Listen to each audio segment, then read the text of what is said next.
প্রিয় দর্শক আসসালামু আলাইকুম। আমন্ত্রণ জানাচ্ছি ফেসটক বিডিতে।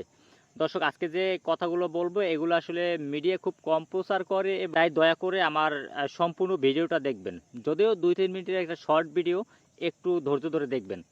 আপনারা দেখেছেন নিশ্চয়ই বিএনপির কুমিল্লার যে এমপি প্রার্থী ছিল মঞ্জুরুল ইসলাম, উনি ঋণ খেলাপির দায়ে নির্বাচনী যে আইন, সে আইনে বাধাগ্রস্ত হয়ে এখন নির্বাচন করতে পারবে না। জনাব হাসনাত আবদুল্লাহর আসনের বিপরীত প্রার্থী ছিলেন, একটা বাজে মন্তব্য করেছিলেন। সেটা শোনার পর বিএনপি হাইকমান্ড থেকে ওনাকে সকল পদ থেকে বহিষ্কার করা হয়েছে। আরেকটা আশ্চর্যজনক ঘটনা, যেটা হচ্ছে বিপুল পরিমাণ টাকাসহ ঠাকুরগাঁওয়ের জেলা জামায়াতের আমির আটক। এখন এই যে নির্বাচন সময়টায় উনি এতগুলো টাকা নিয়ে আসলো, এই টাকাটা কি করবে?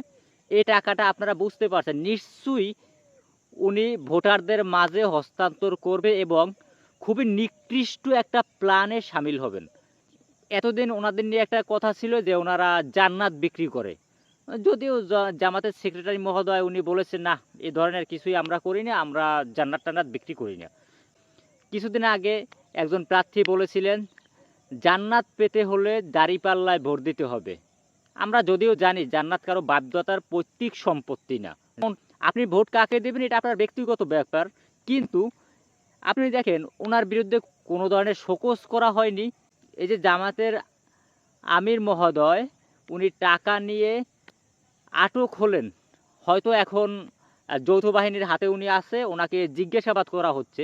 আপনারা দেখেন যে আমির মহোদয় অন্যায় অপকর্ম করলো, তার বিরুদ্ধে জামায়াত কোনো অ্যাকশন না নিয়ে, তার বিরুদ্ধে কোনো পদক্ষেপ না নিয়ে তারা কি বললো, এটা নাকি সাজানো নাটক।